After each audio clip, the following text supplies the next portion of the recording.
Hey, let me ask you this too. I want to get this. You told the story on the 83 Recent Conrad about the Tony Khan thing and the Madden with the roast and stuff and all that. And I saw Meltzer try to take a shot at you on Twitter, basically saying that, like, trying to call you out, saying your story's not accurate. I just want to verify that I heard from the source of this story what, like, immediately after it happened.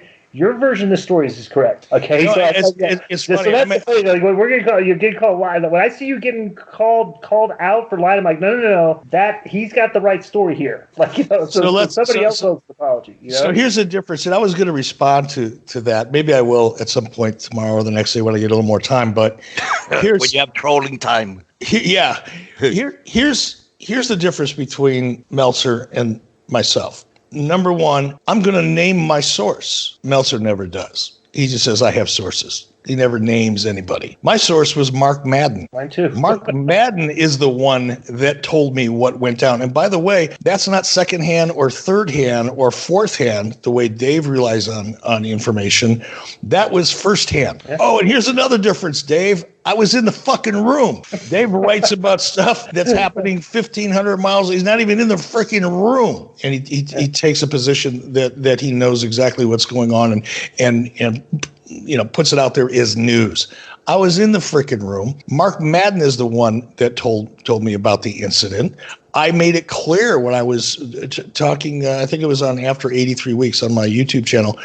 I said, I was standing way in the back of the room. I didn't see any of it go down. I made that very clear. But my source, in the first person, Mark Madden, who was there and involved in it, is the one that relayed the story to me.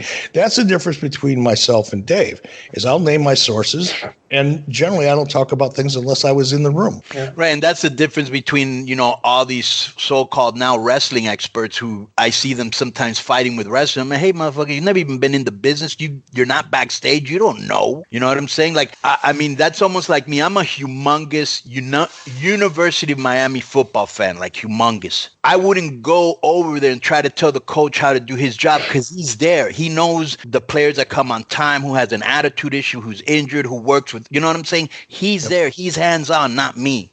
You know what I'm saying? No, and I think, that's always been my bitch, with wrestling writers. And I do have to say, and there's a lot of them now that I think are really good. They're actually professional in terms of the way they approach their business.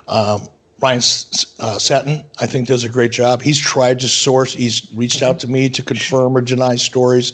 There's even Wade Keller, and Dave Shear and Mike Johnson, guys. Let me ask you one question right off the bat. Have you heard, and you haven't lived till you have you heard Wade Keller trying to do promos for WWE? No. Can you find one of those, Joe? Honestly, so Eric, on that Russo show, he does the cash rating, the Mark scene. So they'll play clips of Keller cutting promos for guys. So one of the fans superimposed, took the actual interviews of the wrestlers and did it with Wade's voice speaking the promo. It's literally one of the funniest things you've ever seen because the promos are terrible. So it's like Wade, because Wade does not cut good promos for wrestlers. I mean, I don't know if you've heard some of his takes on this, but it's very generic and boring, right? And so there's this guy that posts these videos on Vimeo or whatever it is, just the promos. They're really hysterical. But I'll have Joe send you one, and just like if you could look, it's really funny. Some of the funniest things I've seen.